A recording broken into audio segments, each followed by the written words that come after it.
শিয়া এটা এমন একটি সম্প্রদায়, শিয়াদের পরিচয় জানার আগে শিয়া শব্দের অর্থ আমাদের জেনে নেওয়া দরকার। শিয়া শব্দটি বলতে মূলত দল, উপদল বা অনুসারীদের কোনো গোষ্ঠী এটা বোঝানো হয়। শিয়া বলতে বোঝানো হয় শিয়াতু আলিয়িন বা আলী রাদিয়াল্লাহু তাআলা আনহুর অনুসারী গোষ্ঠী, এদেরকে শিয়া বলা হয়। বা আলে বাইত রাসূল করিম সাল্লাল্লাহু আলাইহি সাল্লামের পরিবার কেন্দ্রিক যাদের ভক্তি, বিশ্বাস এগুলো গড়ে উঠেছে তাদেরকে সাধারণত শিয়া বলা হয়। শিয়াদের উৎপত্তি এটা সাহাবায়ে কেরাম রিদওয়ানুল্লাহ তাআলা আজমাইন তাদের যুগ থেকেই বলতে পারি।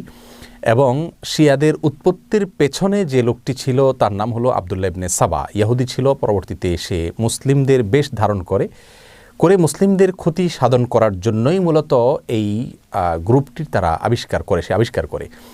শিয়াদের সম্পর্কে আমাদের দেশের সাধারণ মুসলমানদের মধ্যে ধারণা খুবই কম। আমরা অনেকেই মনে করি মুসলিমদের মধ্যেই একটি সাধারণ